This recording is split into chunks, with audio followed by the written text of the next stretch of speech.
사랑하는 교우 여러분 안녕하십니까? 평안하셨어요?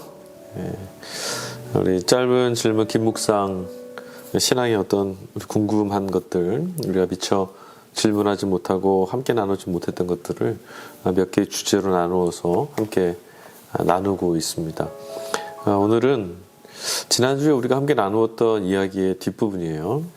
본래 인간은 하나님이 창조하셨을 때 복된 존재, 하나님과 더불어 교제하는 존재로 창조하셨다고 했잖아요. 그런데 여러분, 이런 인간이 어쩌다가 이렇게 불행해졌는가? 무엇 때문에 이렇게 우리가 삶이 깨어지고 상처받고 어그러지게 되었는가? 하나님의 창조 질서와 창조의 본래 목적과 어긋난 이런 존재가 되었을까? 이것을 함께 좀 나눠보려고 합니다. 지난주에 우리가 그런 이야기까지 했던 것 같아요. 지난번 강의 우리 영상에서 삶이 자꾸 내몰리면서 타자를 도구화시키는 그런 존재가 되었다.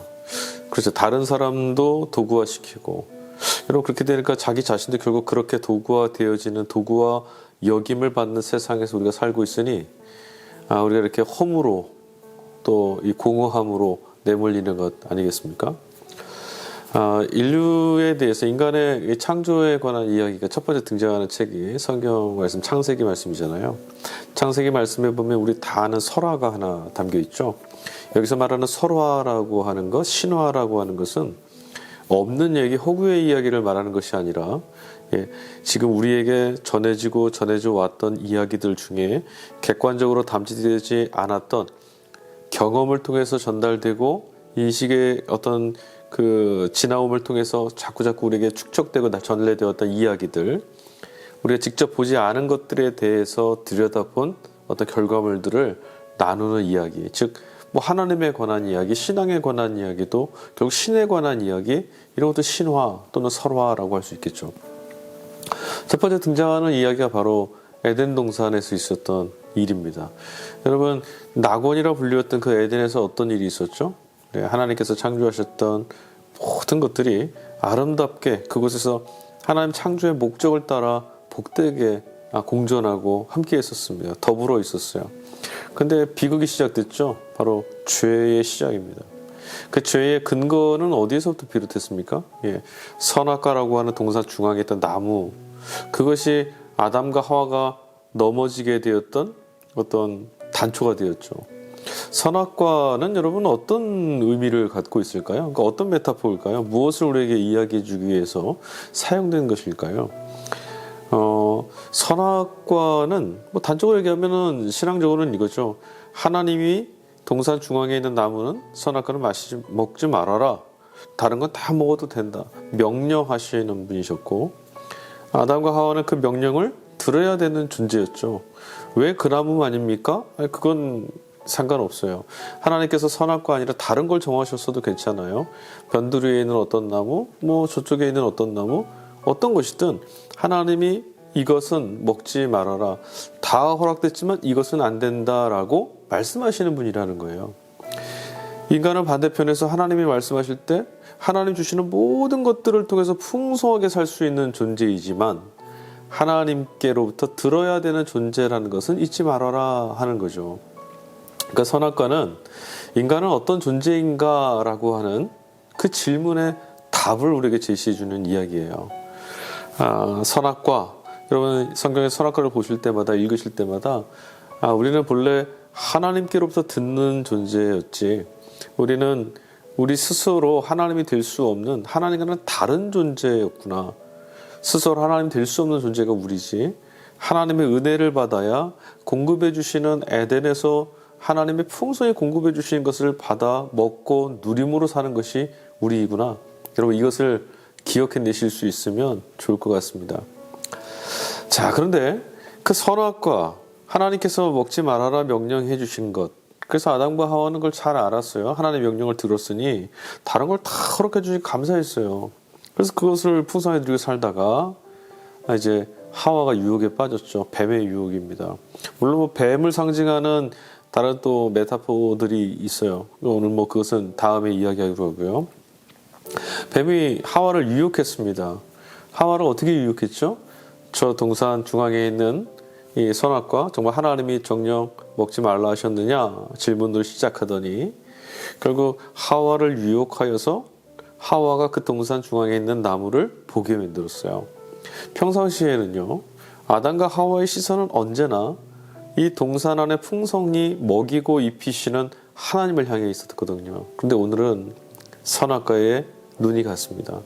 따먹지 말라 하셨던 그것에, 따먹지 말라 하셨던 하나님이 아니라 따먹지 말라 하셨던 그것에 눈이 가고 말았습니다. 자, 뱀의 유혹에 빠졌습니다. 이 말은 또 우리에게 무엇을 이야기해 주냐면 사람이란 존재는 유혹을 받는 존재라는 거예요.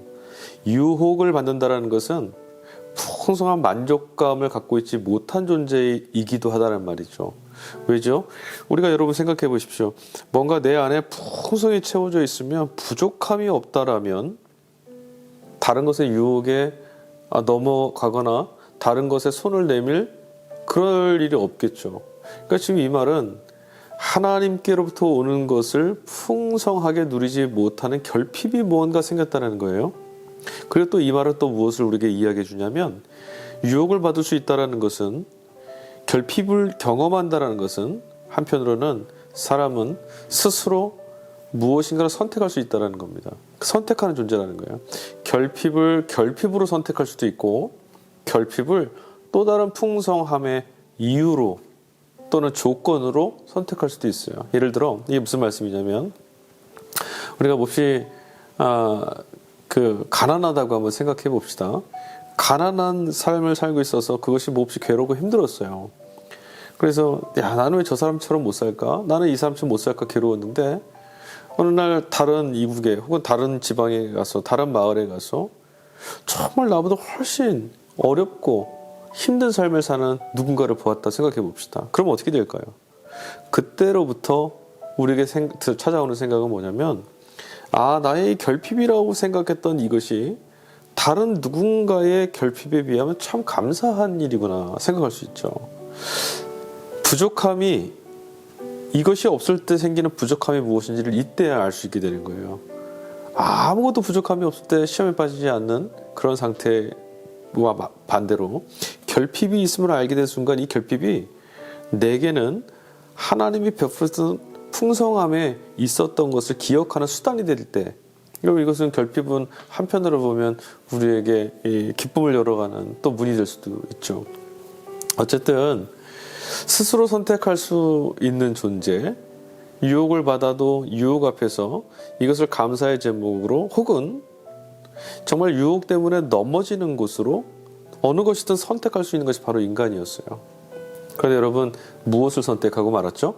아담과 하와가 결국은 하나님이 금하신 것들을 자기 스스로 깨버립니다. 깨버렸다는 건 뭐죠?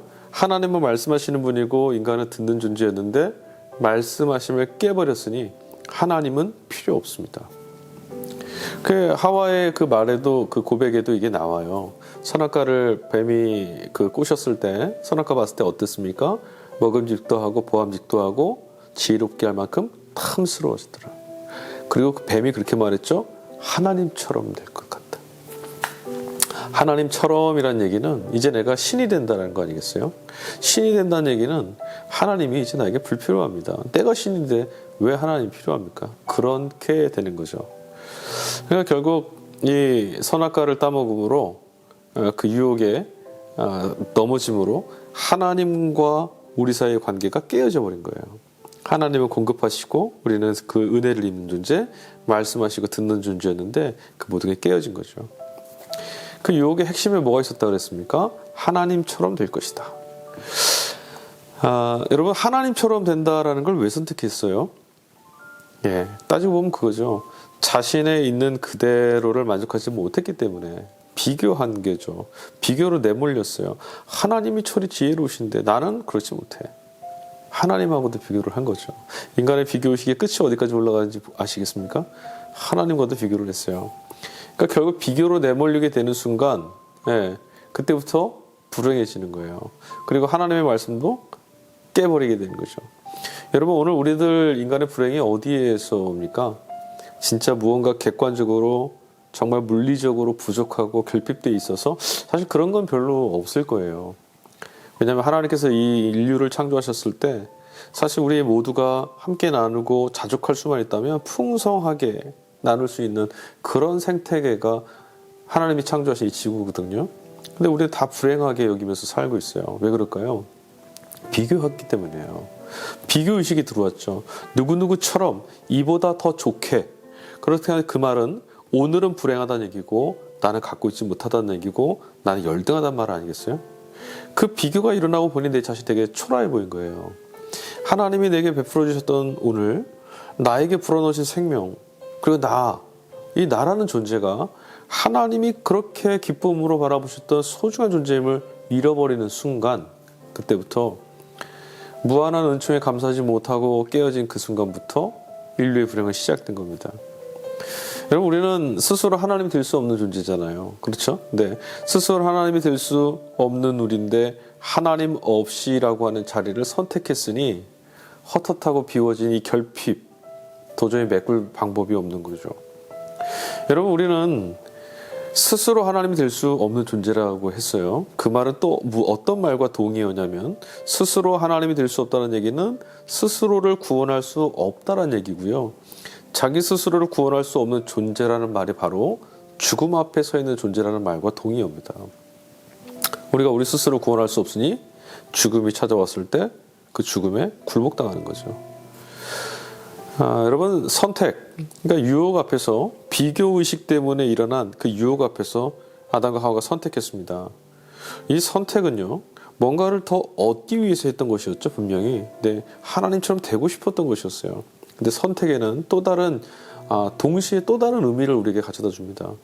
무엇인가를 선택한다는 얘기는 다른 무엇인가 선택함으로 인하여서 선택받지 못했던 모든 것들을 포기하는 것과 같거든요. 아담과 하와는 하나님처럼 되고자 하는 그 욕망을 선택함으로 하나님이 주시는 베푸시는 모든 은혜를 희생하고 말았어요. 이게 우리들의 인생과 인간의 삶에 왜곡된 불행한 역사의 시작점이었죠. 여러분, 오늘 이 말씀을 한번 잘 묵상해 봤으면 좋겠습니다. 에덴, 원래 인간은 어떤 존재인가? 복되게 창조하신 하나님, 그분이 베푸시는 은총과 은혜를 입고 하나님은 우리에게 은혜를 베푸시고 우리 그 은혜를 입으며 사는 존재였는데 스스로를 자족하고 만족하며 감사하게 살 수 있는 존재였는데 뭐뭐처럼 누구누구보다 이 비교의식, 뱀이 가져다 준 이 지식이, 선택을 강요했던 지식이 발음으로 선택되지 않고 그릇됨으로 선택돼서 본래 있어야 될 자리를, 베푸시는 것들을, 일상들을 감사함으로 감격함으로 살아가고 고마움으로 살아가야 될 우리가 마땅하게 여기고 또 다른 어떤 것보다 못하다라고 하나님이 내게 베푸신 것들을, 내게 주어진 것들을 소중하지 않은 가치로 자꾸 보다 보니 결국 어떻게 됐어요? 관계가 다 깨어져 버린 거죠. 네, 인간은 하나님이 될 수 없습니다. 우리는 하나님께로부터 듣는 자이고요. 우리는 하나님께로부터 은혜 받고 사는 존재입니다. 우리는 우리 스스로를 구원해낼 수 없습니다. 그래서 우리는 죽음 앞에 있어요. 그런데 그 죽음 앞에 있는 우리를 하나님이 구원의 이름으로 찾아오셔서 구원하셨죠. 다음 시간에는 선택, 다른 하나님께서 베푸신 모든 것들을 포기하고 우리 욕망을 선택했던 우리와 달리 하나님은 어떤 선택을 하셨는가? 하나님께서는 우리를 위해서 당신을 배신하고 당신의 은총을 거부했던 우리를 위해서 어떤 선택을 감행하셨는가? 이 이야기를 또 함께 나눠보도록 하겠습니다. 우리 존재, 이 불행하고 어리숙한 존재를 주님이 사랑하십니다. 그리고 오늘도 우리와 함께 계시는 줄 믿습니다. 다음 강의에서 다시 뵙겠습니다.